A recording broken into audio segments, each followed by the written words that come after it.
Who would have known that our state's smallest county would be home to the world's largest tin plate, and yes, the world's largest teapot? I'm Wayne Worth, and you're watching On the Road in West Virginia, our 55 counties, Hancock County.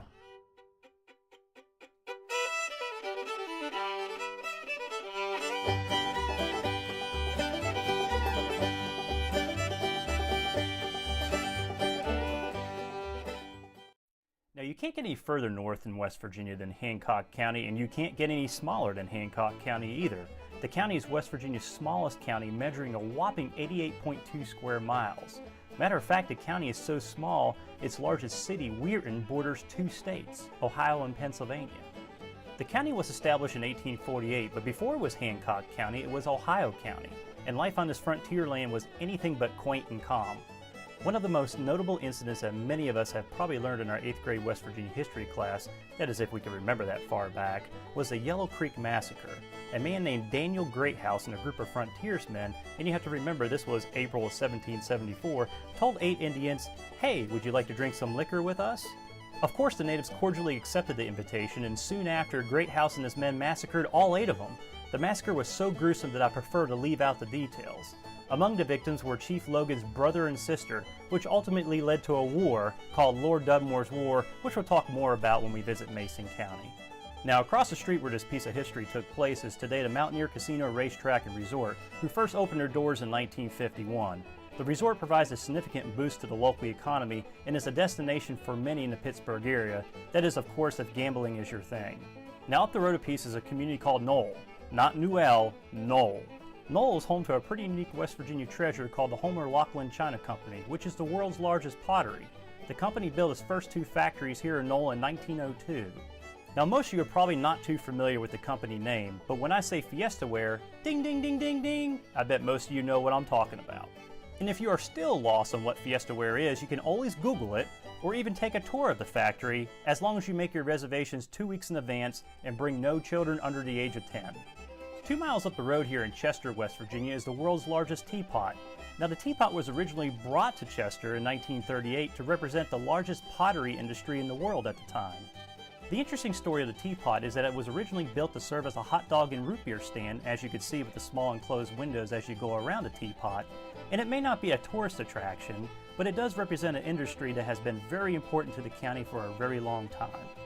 For the most part, Hancock County was a pretty quiet place in the 19th century. The 20th century, however, brought a boom like no other, and Weirton Steel behind us was the epicenter of that boom.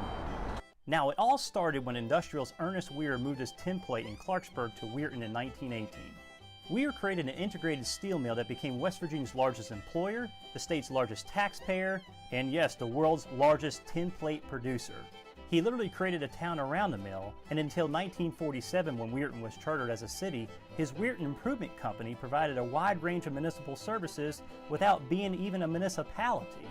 As for the city of Weirton, the coming of the mill brought thousands of people from many different walks of life and many different nationalities.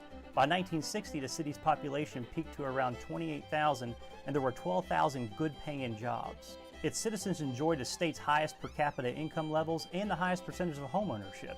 However, the 1970s and 80s brought a sharp decline to the steel industry as we had to compete with foreign production.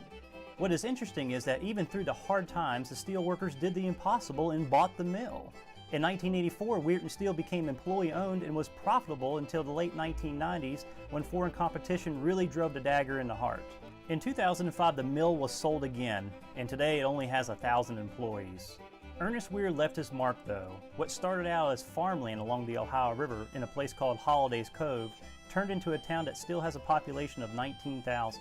So you may ask, Wayne, where do people escape the hustle and bustle and the smog of the Ohio Valley? And the answer is simple, right here at Tomlinson Run State Park. Though it didn't become a state park until 1939, for many of the boom years in the Ohio Valley, and even today, it's a getaway. The park itself is a CCC project during the Great Depression in the 1930s, and the dam for the lake was built in the 1940s as a WPA project. Now, in the early days before it was anything, and when some of the first pioneers roamed the area, grist mills dominated Tomlinson Run. Now, who tours the county without at least talking about the county seat? Well, no one does. But I would tell you that when the rest of Hancock County was busting out of the seams with industry and growth, this place really wasn't. New Cumberland has stayed content with being the center of government in the county. I'm Wayne Worth, and until next time, always remember, what we value and hold true in our lives today came from events that happened yesterday, and it's when we begin to understand these events that happened yesterday that we fully embrace today, which makes tomorrow become less of a mystery.